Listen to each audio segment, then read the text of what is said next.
semana 12. ¿De acuerdo? Vamos a ver entonces preguntas de la semana 12. ¿Qué hablamos de la última clase de literatura latinoamericana? Hablamos de poesía, ¿ya? Entonces veamos esta pregunta número 1, donde nos piden afirmaciones que sean correctas sobre la poesía latinoamericana contemporánea. A ver, veamos, ¿no? Dice, muestra vínculos con el vanguardismo. Claro que sí, ¿no?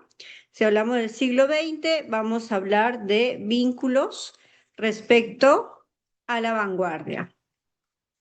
Resalta la supremacía de Occidente, falso, ¿no? Recordemos que la poesía latinoamericana lo que busca es reivindicar a la cultura latinoamericana, ¿de acuerdo? Entonces, como que todo lo contrario. ¿Ah? 3, refleja un interés por las innovaciones lingüísticas, claro, ¿no? La vanguardia de por sí es renovar el lenguaje, entonces eso sería verdadero. Se impone un único estilo y prevalece la temática amorosa. Eso es falso. Falso. Entonces, clave de la 1 sería dadito. ¿De acuerdo? 1 dadito. 2. A ver, vamos a ver. 2. Vamos a relacionar autor-obra. Sí, a ver, 2. ¿Qué clave salió? La E. A ver, vamos a ver, ¿sí? Altazor es de Vicente Huidobro. Epigramas, poemario de Ernestito Cardenal. Piedra de Sol, poema de Octavio Paz. Y Odas Elementales, poemario de Pablito Neruda. ¿Sí? ¿Qué clave salió, chicos? 1B, 2D, 3C, 4A. La C, perdón. ¿Sí? Clave casita. ¿Estamos bien? ¿Sí? Listo. Vamos entonces a la pregunta 3. A ver, vamos a la pregunta 3.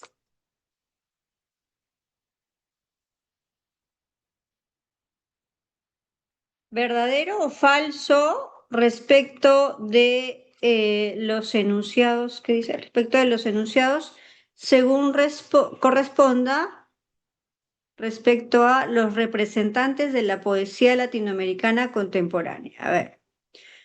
¿Muestran una actitud de crítica social? Sí, claro, ¿no? Eso sería verdadero. ¿Sí? A ver, entonces, la 1 es verdadero. 2, reivindican a las culturas precolombinas. También, claro, verdadero. Se interesan por el verso medido neoclásico, falso, ¿no? Es vanguardia. Si es vanguardia, es romper contra lo tradicional. Y consolidaron, no, falso, falso. Clave entonces de la 3 es calerita, ¿verdad? 4. A ver, afirmaciones respecto a Pablito Neruda. ¿Fue el principal representante de la poesía conversacional? No, falso. ¿Su producción poética tiene una etapa de compromiso social? Sí, ¿no? Sobre todo la etapa de plenitud épica. Aborda asuntos diversos como claro, ¿no? Ujú. Entonces sería besito, clave 2 y 3. ¿De acuerdo? 2 y 3. Vamos a la pregunta 5. A ver, en la pregunta 5 tenemos un fragmento. A ver, vamos a leer un poquito de poesía, a ver. Ujú. Dice, generales, traidores, mirad mi casa muerta, mirad España rota, pero de cada casa muerta sale metal ardiendo. En vez de flores, pero de cada hueco de España sale España, pero de cada niño muerto sale un fusil con ojos, pero de cada crimen nacen balas, que os hallarán un día el sitio del corazón. ¿Mm? Estos versos pertenecen al poema Explico algunas cosas. A ver, chicos, díganme, qué clave aparece acá? ¿Ah? A ver, eso se lo dejo a ustedes, ¿ah? Están bonitos estos versos. ¿Qué cosa sobresale en este fragmento? A ver. Ujú. Vamos a ver qué dicen, chicos. Ok, Arianita. Vamos, ¿qué dicen los Dado, demás dadito, chicos? dadito. ¿Dado? ¿Sí, Gabriel? Ujú. Dadito. Melanie también. A ver, ¿no? Veamos. Uy, hay doble D acá, ¿no? ¿Cuál, chicos? ¿D actitud Actitud crítica crítica, o D crítica, de crítica. recurrencia de elementos exóticos? Actitud crítica. ¿Actitud crítica? ¿Sí? Sí. De actitud, ¿verdad? Claro, pues definitivamente, ¿no? A ver, generales, traidores, mirad mi casa muerta, mirad España rota. ¿Ah? O sea, aquí, ¿se acuerdas que nosotros hablábamos de reivindicar a las culturas precolombinas, ¿no? Ese era nuestro objetivo cuando analizábamos la poesía latinoamericana, ¿verdad? Cuando dice, por ejemplo, de cada casa muerta sale metal ardiendo en vez de flores. ¿Cierto? De cada hueco de España sale España. De cada niño muerto sale un fusil con ojos. Pero de cada crimen nacen balas que hallarán un día el sitio del corazón. ¿Ah? Claro, precisamente hablamos de eso, una suerte de reivindicación respecto a lo que ha acontecido, ¿no? Entonces, se está experimentando con el lenguaje. Esto es metáfora simple, ¿verdad? Simple metáfora, no hay ninguna experimentación con el lenguaje, ¿de acuerdo? Surrealismo tampoco, ¿ah? Es metáfora, ¿verdad? ¿Cierto? Tremenda referencia a Einstein, dice Víctor Manuel, ¿no? Claro, se habla de la guerra, básicamente, ¿sí? Se habla de la guerra, se habla, o sea, imagínense, chicos, a veces mucho se habla siempre de que, por ejemplo, ¿no? En Oriente, extrapolando un poco el caso, ¿no? Que las personas de Oriente son súper atrevidas, se ponen bombas, ¿no? Y que explotan aviones y qué sé yo, y que, ay, qué terrible. Pero imagínate qué puede llevar en el corazón alguien, ¿no? Imagínate tú a los 7, 8, 9, 10 años que de pronto toda tu familia muera, ¿no? Entonces, claro, se va construyendo, ¿no? De alguna forma, mucho rencor, mucho odio, ¿sí? En contra de quienes le hacen daño a tu familia. Eso es lo que de alguna forma siempre va a llevar la guerra, ¿no? La guerra no, desafortunadamente, pues no lleva nada bueno, nunca, ¿no? De cada crimen nacen balas, pero la idea es eso, ¿no? De que algún día eso, ¿cierto? Pueda encontrar precisamente ese equilibrio emocional y darnos cuenta de que la guerra nunca va a tener nada bueno que darnos, ¿cierto? ¿No? Entonces, repito, acá no hay surrealismo, esto es metáfora, ¿de acuerdo? La metáfora no es surrealista. Rima y ritmo tampoco, elementos exóticos no, ¿no? Que hablemos de España no quiere decir que sea exotismo, ¿verdad? Muy bien, chicos, evidentemente, actitud, crítica y denuncia social, ¿de acuerdo? Muy bien, listo. Vamos a otro fragmentito, ¿ah? Vamos a otro fragmentito, ¿sí? Sí, moverlo un poquito para leer todo junto. A ver, de Piedra de Sol, de Octavio Paz, dice. Tu falda de maíz ondula y canta. Tu falda de cristal, tu falda de agua, tus labios, tus cabellos, tus miradas.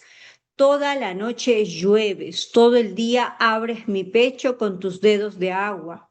Cierras mis ojos con tu boca de agua. Sobre mis huesos llueves en mi pecho. Hunde raíces de agua un árbol líquido. A ver, en estos versos, ¿sí? ¿Qué alternativa será la correcta? Versos alejandrinos. ¿Alejandrinos cuánto tiene que medir, chicos? Alejandrinos, 11, 13 o 14. Alejandrinos, 11, 13 o 14. 14, ¿ya? Verso alejandrino es 14 sílabas. Y recordemos que piedra de sol está compuesta por endecasílabos, o sea, 11, falso. Un lenguaje que no tiene ningún tipo de complicación. A ver, chicos, ¿de qué trató estos versitos que hemos leído? Tu falda de maíz ondula y canta. Mire, en este versito nada más. Como que una falda ondula y canta.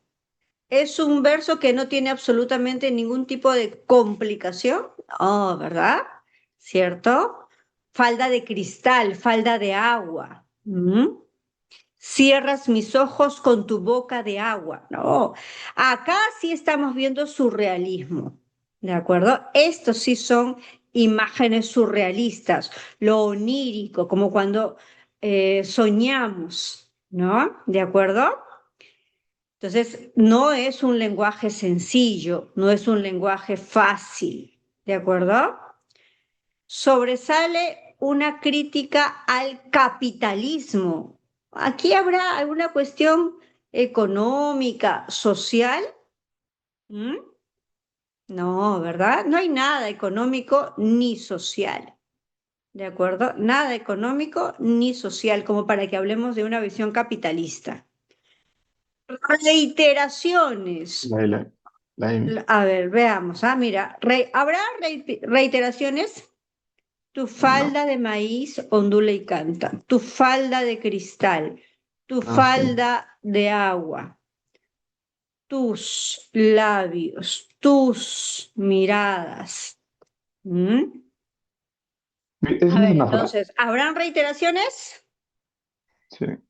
Sí, de acuerdo. Rasgos oníricos. Vuelvo a decir, lo onírico es lo surrealista. ¿De acuerdo? Eh, lo, lo, esa construcción, ¿de acuerdo? Aparentemente inconexa con lo racional. A ver, aquí, estos son versos de una carga bastante erótica. ¿Mm? Aquí, en estos poquitos versos, estamos viendo una suerte de presentación, ¿no? De dos cuerpos que se van encontrando. Cuando habla, por ejemplo, tu falda de maíz ondula y canta, tu falda de cristal, tu falda de agua. ¿Por qué hablan de eso, no? Porque es precisamente como que se van despojando de las ropas, ¿no? ¿Cierto? Pero no es una descripción sexual, sino sensual, sensitiva. ¿De acuerdo? Y acá hay una descripción, ¿no? Tus labios, tus cabellos, tus miradas, y en la noche llueves, o sea, es como que todo va cayendo, ¿sí? ¿De acuerdo? O sea, en la noche todo va cayendo, todo se va despojando. En el día que sucede, abres mi pecho con tus dedos de agua, ¿no? O sea, como que al despertar, ¿no?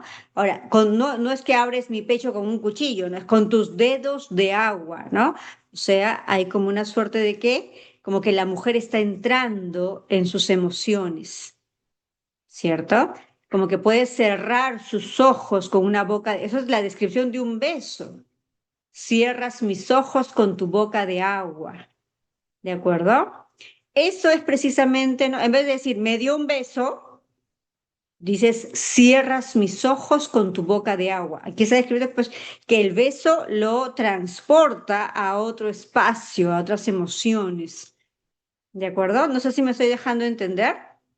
Entonces, por supuesto que estamos hablando de su realismo, o sea, de rasgos oníricos. ¿De acuerdo? ¿Estamos bien? Esa vendría a ser la clave. Chicos, recuerden siempre, Piedra de Sol tiene una fusión bien interesante. Tiene de tradición porque los versos miden 11 sílabas, pero también tiene de vanguardia porque hay muchas figuras surreales. ¿De acuerdo? ¿Estamos bien? ¿Se entendió, chicos? ¿Clave dado? Sí, espero que sí. Vamos a las 7, ¿ya? ¿Verdad o falsedad sobre los enunciados, sobre Octavio Paz? Sobresalió en el ensayo, eso es verdad, ¿no? El laberinto de la soledad. Mostró una etapa de influencia vanguardista. Claro, pues acabamos de decir que tiene elementos vanguardistas, por ejemplo, Piedra de Sol. Obtuvo el Nobel en el 90, verdadero. Su principal referente fue Rubén Darío, no. Rubén Darío es modernista y Octavio Paz no es modernista. Clave, verdadero, verdadero, verdadero, falso, la E. ¿De acuerdo? Vamos a la pregunta 8. Pregunta 8. A ver. 8, 9 y 10. A ver si entran las tres. Ahí no, ¿no? A ver, 8.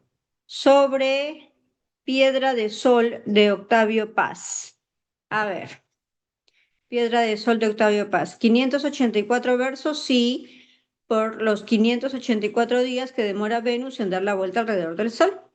Fusiona elementos tradicionales y vanguardistas. Sí, lo acabamos de ver, ¿ah? Lo acabamos de ver. Utiliza de manera constante la repetición y la anáfora. Ajá, claro, verdadero. Todo es verdadero. Sobre Cardenal, a ver. Hizo, a ver, poesía con palabras cotidianas. Sí. Ah, incompatible, nos dicen, ¿no? Ya, eso es compatible. Resalta diversos aspectos de la cultura popular. Pues sí, ¿no? Elementos de la cultura popular, como por ejemplo Marilyn Monroe. Cuestiona los regímenes totalitarios, también, definitivamente. Y muestra cierta influencia del poeta Eliot, ¿sí? Y es anticlerical, no, no es anticlerical, al contrario, incluye mucho la temática religiosa. No es anticlerical, ¿ah? Que sea de la teología de la liberación no quiere decir que esté en contra de la religión, que es muy diferente. La E entonces. Y por último, la 10. A ver, chicos, díganme ustedes la clave de la 10. Es la hora en que brillan las luces de los burdeles y las cantinas. La casa de Caifás está llena de gente. Las luces del palacio de Somoza están prendidas. Es la hora en que se reúnen los consejos de guerra y los técnicos en torturas bajan a las prisiones. La hora de los policías secretos y de los espías. Es la hora de las tinieblas y la iglesia está helada, como llena de demonios, mientras seguimos en la noche recitando los salmos. ¿Qué característica se destaca aquí de Ernesto Cardenal? A ver, ¿qué dicen, chicos? A, B, C, D o E.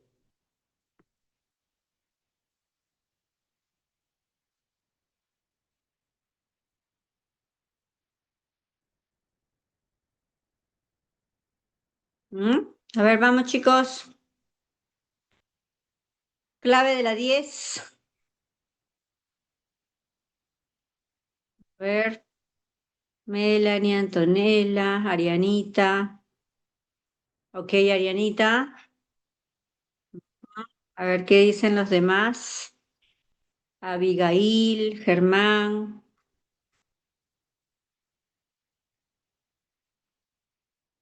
Annalise, Bruce, a ver qué dicen, chicos. Esto es comprensión lectora, ¿ah? Ok, ¿no? Arianita y Ximena me dicen, Melanie también. La clave acá definitivamente sería la C. Crítica a los abusos y referencias religiosas, ¿verdad? ¿Cierto? Ujú. Somoza, ¿no? El dictador nicaragüense, ¿de acuerdo? Hablamos de la casa de Caifás, los consejos de guerra, ¿cierto? Los policías secretos, los espías, y luego vemos acá a la iglesia, ¿cierto? Y a los salmos, o sea, definitivamente las referencias religiosas, ¿cierto? Muy bien, 10 casita, perfecto, chicas, ¿ah? Muy bien, listo, muy bien. Terminamos entonces, terminamos entonces de hablar de literatura latinoamericana y ahora vamos a hablar de literatura peruana. Chicos? ¿Sí? ¿Se ve, chicos, la diapositiva ahora que estoy compartiendo? ¿Sí? ¿Se ve la diapositiva? Ya, buenísimo. Gracias, Melanie. Listo, entonces miren, ya estamos entrando a la última parte de nuestro curso, ¿no? Acuérdate que la primera clase dijimos que teníamos literatura universal, literatura española, literatura latinoamericana y la última fase iba a ser literatura peruana, ¿de acuerdo? Hoy entonces empezamos con literatura peruana, ¿ya?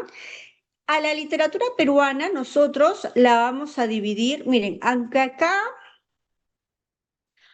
vamos a hacer una especificación, ¿ya? A ver, vamos a especificar aquí algo. Aquí. Miren, la literatura peruana la vamos a dividir de esta forma, ¿de acuerdo? La primera etapa, obviamente, como lo estamos viendo en la pantalla, vamos a llamarla literatura antes de la llegada de los españoles, o sea, literatura prehispánica, ¿de acuerdo? Literatura prehispánica.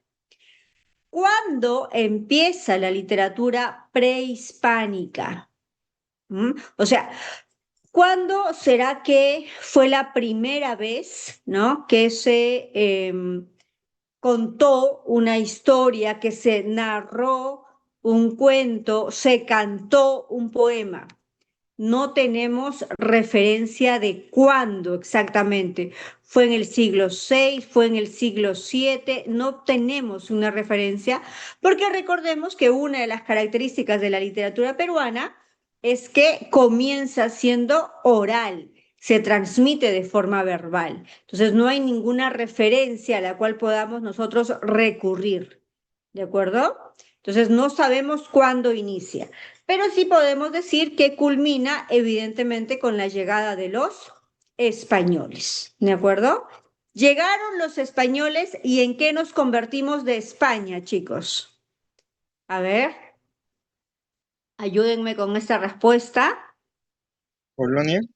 Exacto, ¿cierto, Josué, Gabriel? Claro, nos convertimos en una colonia y precisamente a esta etapa se le va a llamar literatura colonial, ¿de acuerdo? Entonces, hablamos aquí de literatura colonial. ¿Cuándo empieza la literatura colonial? En 1532, precisamente, ¿sí? Y les decía que aquí vamos a hablar de una precisión porque la literatura colonial, sí, ojo, literatura colonial, ¿de acuerdo? Aquí, literatura colonial. Cuando hablamos de literatura colonial, vamos a hablar después, a ver si te acuerdas. ¿Se acuerdan qué sucede en 1780? La batalla de A Ayacucho, la ver, batalla de Ayacucho. perdón, la batalla de Ayacucho en No, me 1780. equivoqué, me equivoqué, me equivoqué. Me equivoqué. 1824 es la batalla de Ayacucho, ¿verdad? Sí, sí, sí, me olvidé, me olvidé. 1780, Tupac ¿qué Amaru, Tupac Amaru, sucede? Tupac Amaru, Tupac Amaru. La rebelión de Tupac Tupac Amaru. Amaru, ¿cierto? ¿No? Exactamente, bien, bien, Estefano, ¿eh? Tupac Amaru, ¿no? Entonces, la rebelión de Tupac Amaru, que se da en 1780, va a dar inicio a, ¿sí? No te preocupes, Gabriel. Va a dar inicio a lo que se llama, ojo, literatura de la emancipación. ¿De acuerdo? Emancipación. ¿De acuerdo?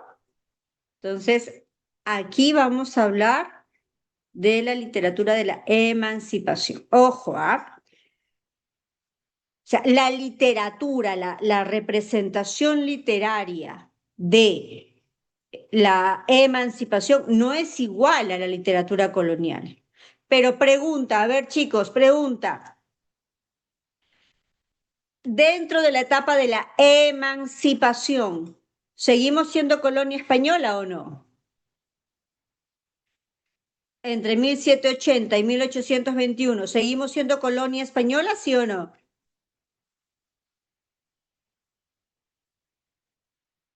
A ver, ¿qué dicen? Claro, pues seguimos siendo colonia española, ¿no? Que estemos luchando por la emancipación no quiere decir que ya dejemos de ser colonia, ¿verdad? Entonces, ojo, históricamente seguimos siendo una colonia, pero la literatura, la representación literaria entre 1780 y 1821 es distinta a la de 1532 a 1780 que vamos a hablar de una etapa colonial. ¿Sí? ¿De acuerdo? ¿Me dejo entender? Y por último, la cuarta etapa va a denominarse literatura de la República, porque a partir de 1821, bueno, aquí como lo vemos en la imagen, ¿no? San Martín está proclamando la independencia, o como bien lo recordaba Gabriel cuando hablaba de la capitulación de Ayacucho en 1824, ¿no? O sea, propiamente fuimos ya independientes después de la firma de la capitulación de Ayacucho. Y la República, a ver, pregunta, chicos, ayúdenme con esto. ¿La República hasta cuándo va?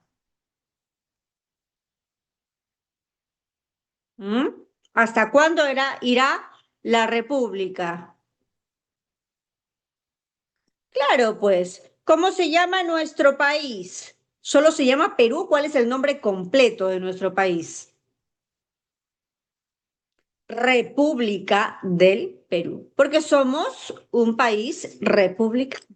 ¿De acuerdo? Entonces, hasta hoy seguimos siendo independientes, ¿verdad? ¿Cierto? O sea, seguimos siendo una república. Sí, hasta el 2 de junio, me dice Rodrigo, ¿no? Muy bien, perfecto, ¿no? Bueno, quién sabe, ¿no? Uno nunca sabe qué es lo que puede pasar mañana, pero esperemos que sigamos siendo república, ¿verdad? Sí. Muy bien, listo. Esta entonces es como que una división bastante general que tenemos de la literatura. Eh, Hoy vamos a hablar solo de las dos primeras etapas, o sea, de la etapa prehispánica y de la etapa colonial, ¿de acuerdo?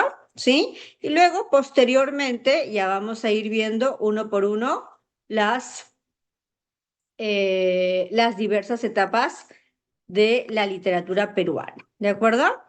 Muy bien, a ver, vamos a empezar, ¿sí? Vamos a empezar, ¿no? Eh, Vamos a empezar con características de la literatura peruana prehispánica, ¿de acuerdo? ¿Sí? De la literatura peruana prehispánica, ¿no? Ay, Gabriel. Gabriel ya me hace preguntas ya políticas, ¿no? ¿Por quién voy a votar? Me dice Gabriel.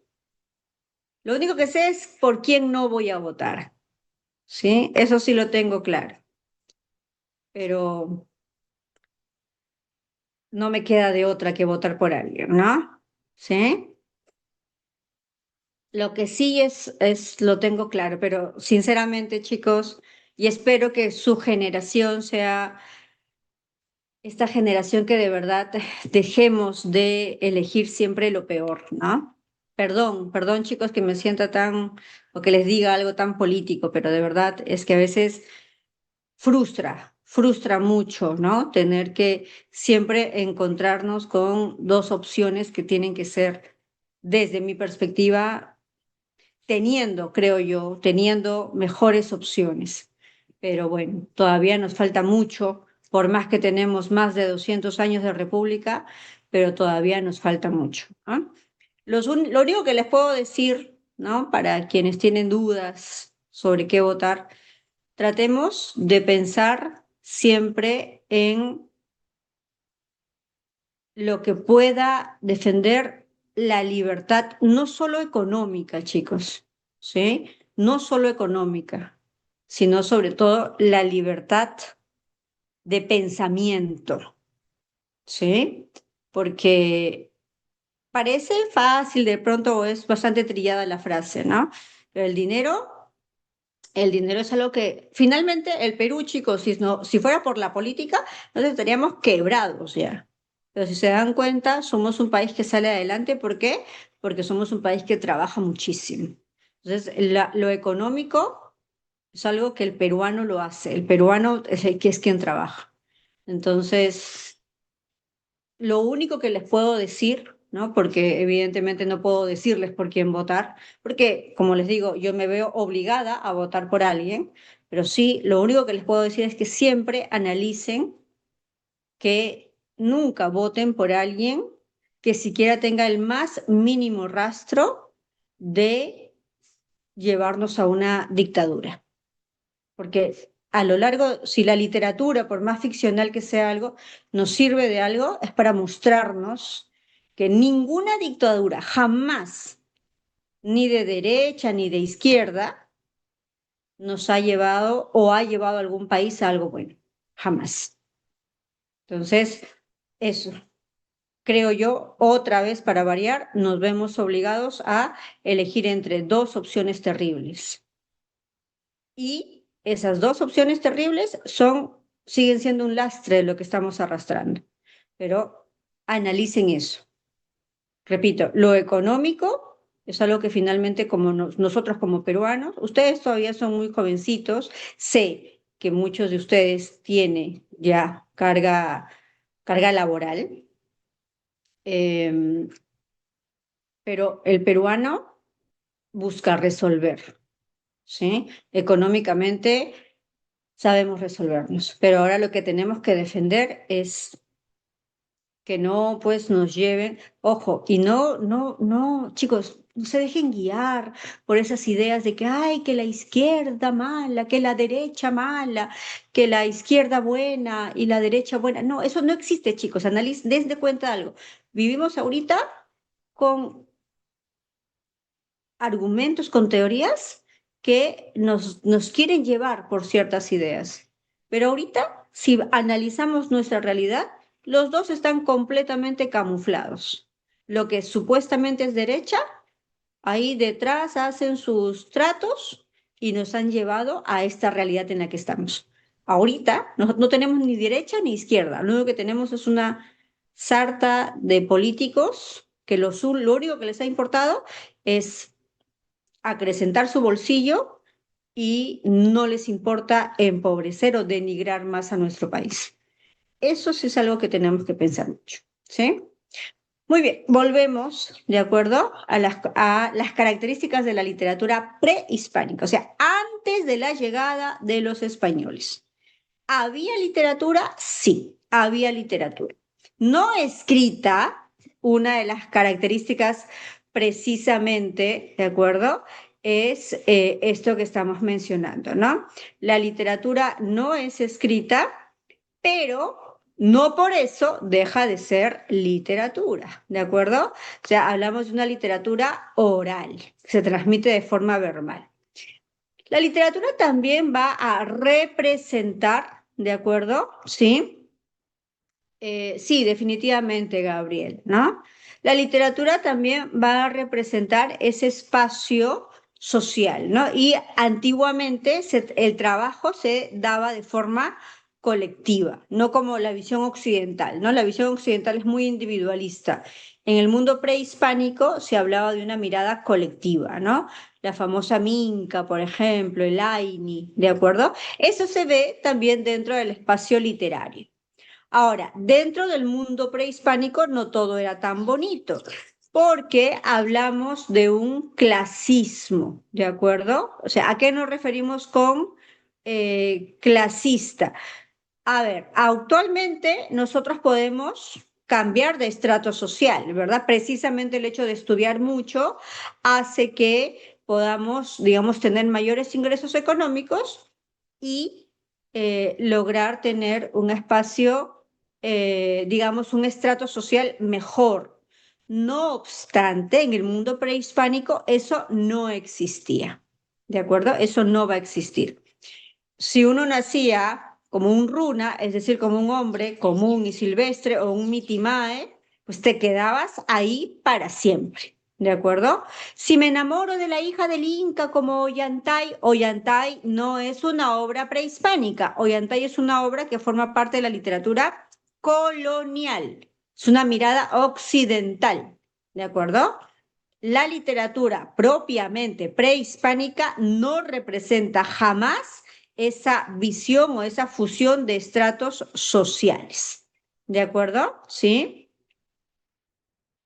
Eh, no, Arianita, es colonial. Si uno analiza, eh, por ejemplo, ¿no? Pachacútec, me adelanto un poquito porque vamos a hablar también hoy día de Ollantay. Miren, no sé si recuerdan un poquito de qué trata la obra, ¿no? Que es una obra de teatro. ¿Te acuerdas cuando hablábamos de teatro? ¿Para qué servía el teatro? El teatro sirve como un manejo de masas, ¿de acuerdo? Colonizar precisamente es eso. Colonizar es imponer ideas para que la gente piense como tú, ya no quiera pensar como, ¿de acuerdo?, eran sus raíces, sino que quiera ser otro. Eso es colonizar. Entonces, cuando llegan los españoles, lo que quieren es, obviamente, que los indígenas se vuelvan o tengan una mirada española, ¿de acuerdo? Entonces, para eso utilizan el teatro. Y por eso es que Pachacútec, el inca que representa toda la mirada de la cultura indígena, es representado como alguien malo, que no acepta el amor. Entonces, el amor es visto desde una mirada platónica, ¿cierto? La mirada platónica es la que tenemos nosotros ahora, idealista, ¿cierto? Y Tupac Inca Yupanqui es representado como una mirada occidental, porque él sí rompe la visión que se tiene, ¿de acuerdo?, respecto a la conjunción o la unión entre dos personas para construir una suerte de matrimonio. Entonces, la idea es eso, ¿no? A través del teatro, cambiar esta figura que se tenía antes del mundo prehispánico, verlo como algo malo. Y entonces ahora presentarte a través de qué? A través de una temática amorosa, ¿de acuerdo? O sea, tiene todos los rasgos de una literatura renacentista, de un teatro, perdón, de un teatro que sea completamente barroco, ¿de acuerdo? ¿Sí? Entonces, es una... Ahora, ¿por qué tiene rasgos de, como por ejemplo, nombres, ¿no? Ollantay, Piquichaqui, Pachacútec, porque precisamente lo que quieren es eso. No, esta es una mirada, sí, prehispánica. Eso es algo que ha ocurrido acá, pero miren esto, qué malos, ¿no? Porque acuérdate, lo mismo sucedía con Fuente Ovejuna. ¿Se acuerdan, chicos? Cuando hablamos de Fuente Ovejuna, la idea es mostrar al rey como alguien noble, bueno, que perdona. Sabemos que en la realidad no era así, pero para eso sirve el teatro, ¿no? ¿Te acuerdas? ¿Sí, mi amor? Entonces, por eso Ollantay es una obra netamente colonial. ¿De acuerdo? Muy bien. Y por eso es que precisamente decimos, ¿no? Que en cambio, la obra prehispánica sí es completamente clasista, ¿sí? Otra característica importante es que se dice que la literatura prehispánica es agrarista. Acá hay una mirada bien interesante. Miren, chicos, a ver, imaginemos, ¿sí?, que en el mundo no hay tierras para cultivar. ¿Qué pasaría con nosotros? A ver. no hay tierras para cultivar, no hay ríos para tener agua. Nos morimos. ¿Exacto? ¿Sí? ¿Cuánto podemos aguantar sin comer o sin tomar agua? Ni una semana, ¿verdad? Ni una semana, ¿cierto? 3 días a lo mucho.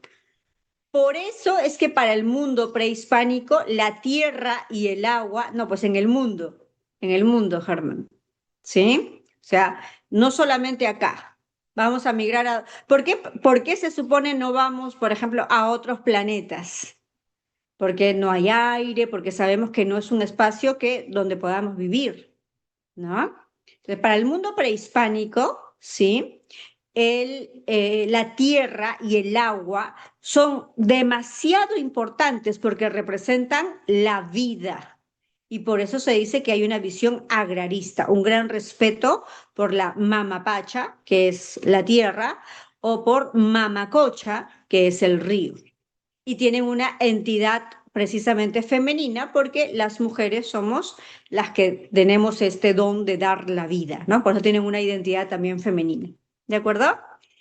Y animista, ánima significa alma, ¿verdad?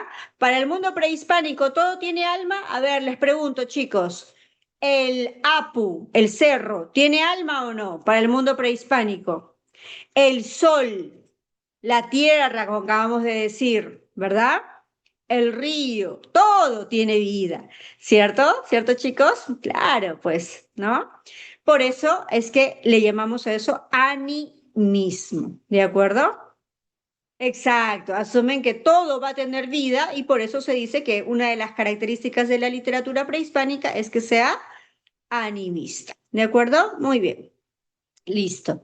A ver, cuando hablamos de literatura prehispánica, chicos, vamos a hablar de 2 géneros literarios.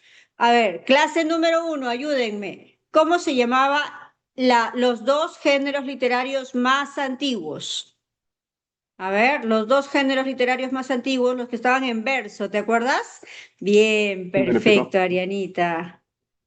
Muy bien, Medina. Muy Épico. bien, Antonella, Gabriel. Épico y lírico, ok, eso precisamente lo vamos a ver acá. El género épico, ¿de acuerdo? Dentro del género épico vamos a encontrar a los mitos y a las leyendas, ¿de acuerdo? Mitos y leyendas. ¿No son lo mismo? No, ¿de acuerdo? No son lo mismo. Tienen cierta característica en común. A ver, recordemos que la literatura surge porque el ser humano siempre está buscando responderse todo, ¿cierto? Siempre está buscando responderse todo. Pero, imagínense, cuando hablamos de prehispánica, hablamos antes de Cristo. Entonces, habían muchas preguntas, como ¿por qué el cóndor es un animal sagrado? ¿Por qué hay peces en el mar? O sea, no se sabe. Entonces, para eso comienza a surgir la mitología, lo mismo que pasa en Grecia, ¿no? Igual acá, ¿de acuerdo? Entonces, los mitos buscan explicar el origen de algunas cosas que ocurren en el mundo.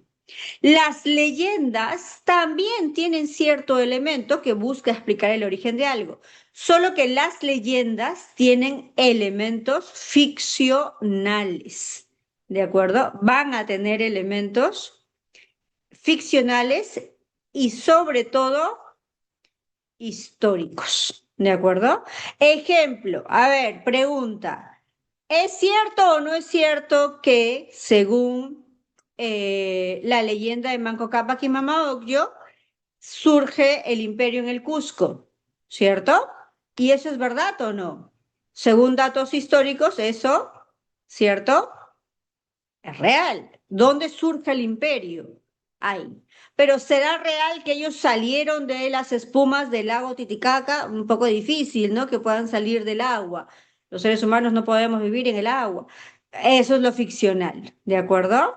¿Sí? Entonces, hay elementos, en las leyendas vas a encontrar elementos históricos. En los mitos no, ¿de acuerdo? En los mitos todo es completamente ficcional, ¿de acuerdo?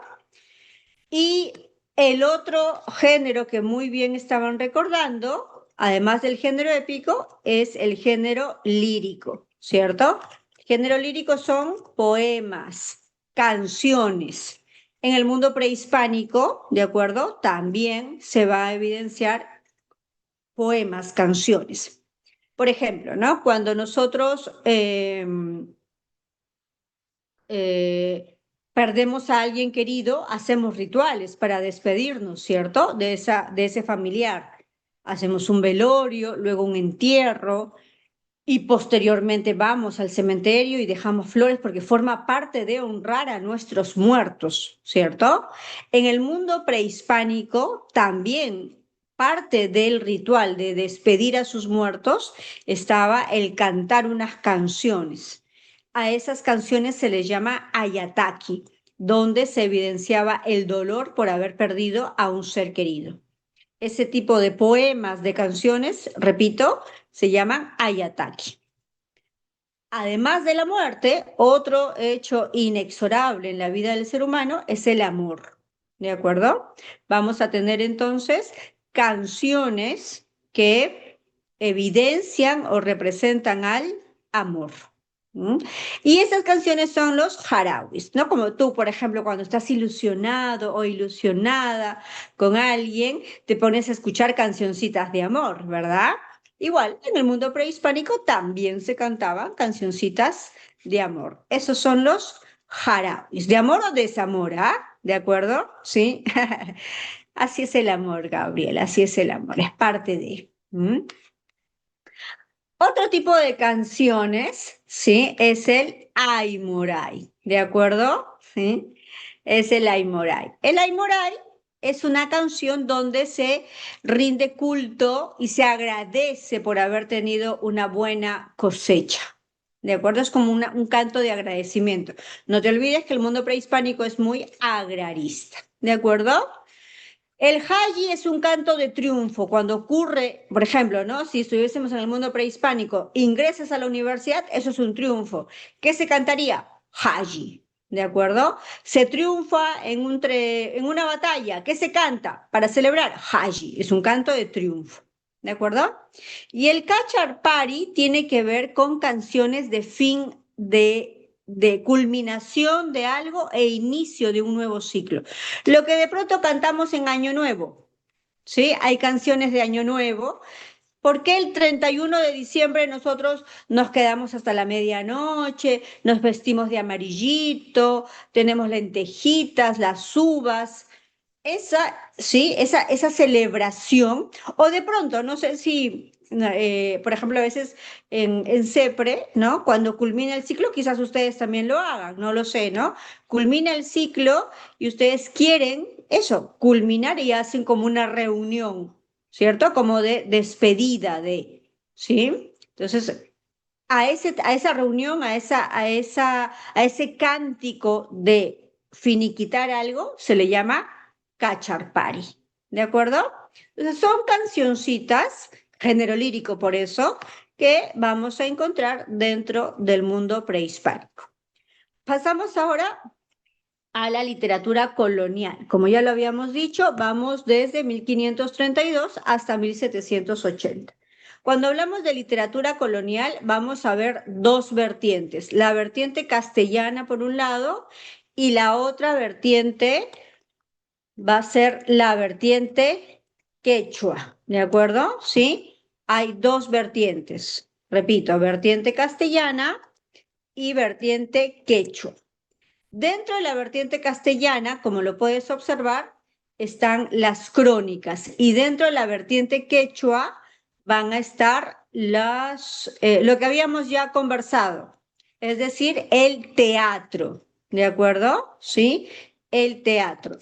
Dentro de la vertiente quechua, entonces, vamos a ponerlo aquí, aparece el teatro, ¿ya? ¿Y de qué obra habíamos hablado precisamente? ¿De qué obra de teatro, chicos, habíamos hablado? Ollantay, Ollantay. Exacto, ¿de acuerdo? Ollantay, ¿de acuerdo? Muy bien, esas son entonces las dos vertientes que van a formar parte de la literatura peruana de la colonia. ¿De chicos?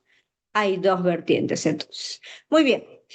Dentro de la vertiente castellana está la crónica. Una crónica, en principio, es un relato narrado por un testigo. Entonces, si es, ojo, un testigo es alguien que ha observado o que le han contado algo. A ver, ¿qué dices? Un testigo Observado. que ha observado, por supuesto, ¿no? ¿Cierto? ¿No? Un testigo es que alguien que ha visto, no que le han contado, que escuchó, No, no, no. ¿De acuerdo? Entonces, en principio, la crónica debería de ser real, ¿verdad? Sin embargo, hablamos de literatura. ¿Por qué? Porque vamos a encontrar una crónica que tiene un alto grado de subjetividad. ¿Por qué? Porque se relatan hechos. Por ejemplo, hay un cronista, hay tres tipos de crónica: crónica española, crónica mestiza y crónica indígena, o sea, según la procedencia. Hay un cronista español que se apellida Cabeza de Vaca, que cuenta que cuando llegaron acá a América, como América no había sido bendecida por el Papa, porque todavía no había llegado la Iglesia Católica acá, decía que los frutos y los animales estaban endemoniados. Y cuenta él que cuando llegaron, muertos de hambre y de sed, porque los viajes eran terriblemente largos en aquella época, se encontraron con unas manzanas que obviamente se las comieron, se las devoraron. Pero cuenta él que cuando se devoran estas manzanas que estaban endemoniadas, ellos sintieron un incendio en sus gargantas y en sus estómagos. Él repite que la razón por la que sienten ese incendio es porque eran manzanas endemoniadas, porque, repito, la religión católica no había llegado. Sin embargo, la verdad es que ellos habían comido rocotitos. Entonces, evidentemente, al morder y tragarse el rocoto, pues se les incendió la panza y la garganta. Pero pregunta, ¿Cabeza de Vaca estaba equivocado? ¿Estaba mintiéndonos a propósito o él estaba justificando algo? ¿Qué dicen? ¿Nos mentía o es su interpretación, su perspectiva, su justificación? Su ¿Cierto? justificación. Exacto, ¿verdad? ¿No? Es su propia interpretación, ¿verdad, Germán, Arianita? ¿No? Por eso es que hablamos de crónica, porque claro, a mí me pasó, yo lo vi, que yo lo percibí, yo lo sentí, pero ¿eso qué cosa es? ¿No? Exacto. El desconocimiento hace que uno justifique como considere, ¿verdad, Rodrigo? ¿No? Entonces, a ese tipo de historias es que le llamamos crónica literaria, ¿ya? Entonces, la crónica literaria tiene un alto grado de subjetividad. El representante cronista más destacado es el famoso Gómez Suárez de Figueroa, que con el tiempo se cambia de nombre y se hace llamar Inca Garcilaso de la Vega. Él dice: los cronistas españoles están equivocados, ellos no saben, no conocen. ¿Por qué? Porque solamente tienen la mirada española. El único que puede comentar lo real es uno que sea mestizo, que tenga tanto de español como de indígena.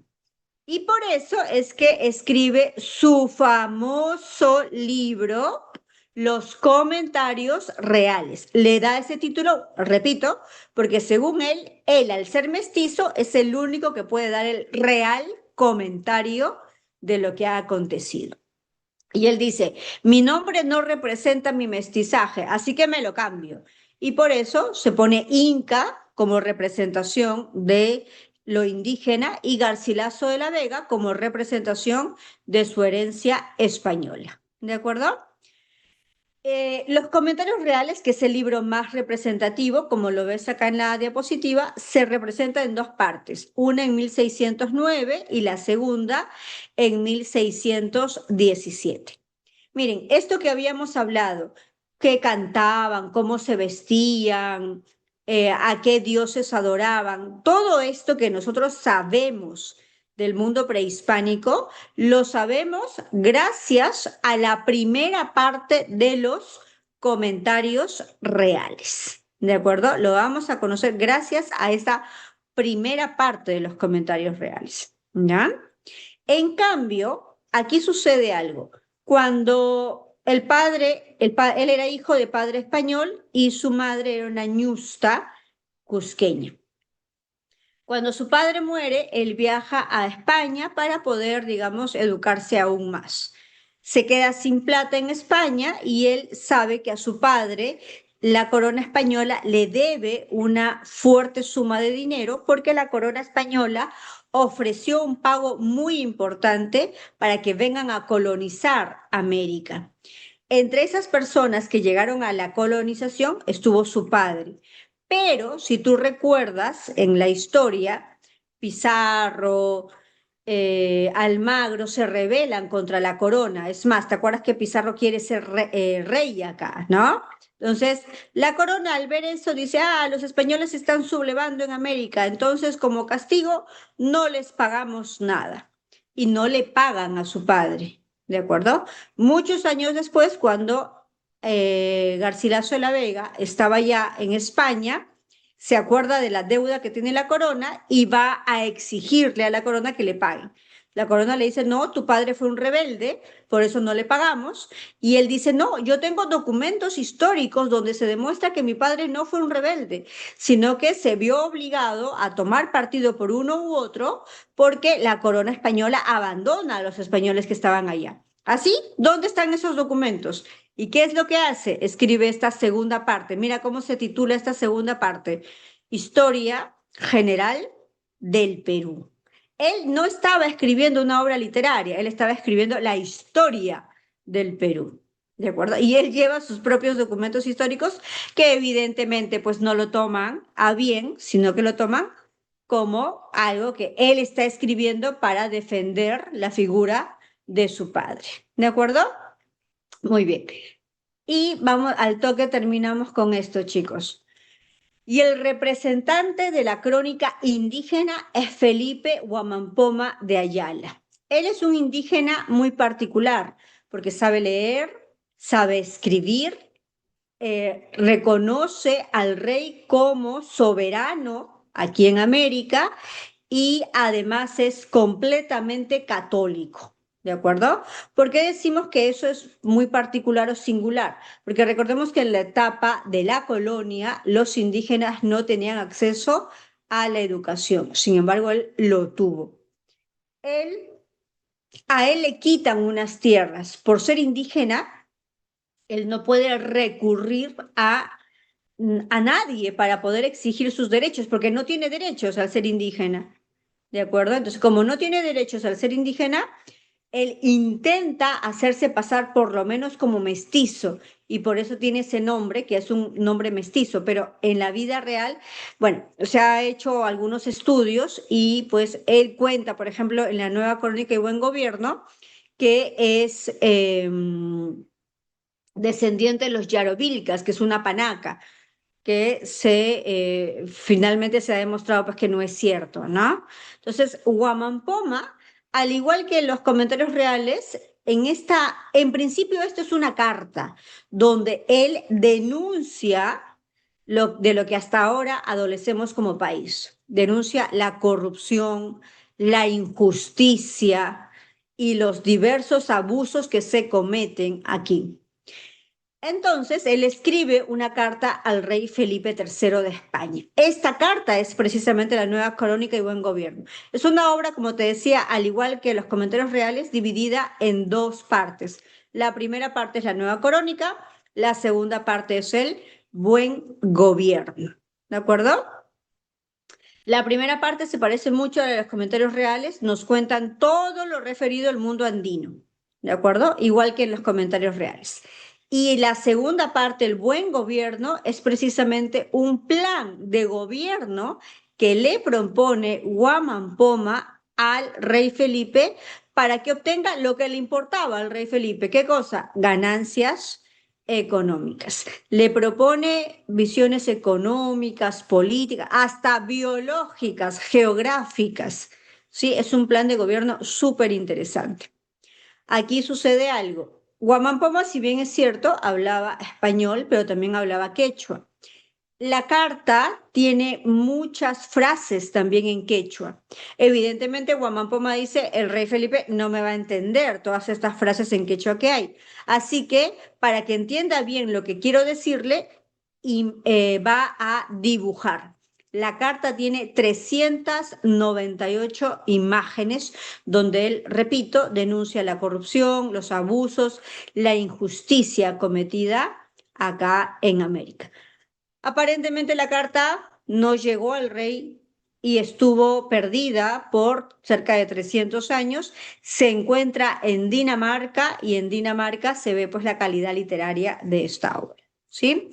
Muy bien, chicos, nos vamos a quedar aquí, ¿de acuerdo? Vamos a detener la grabación.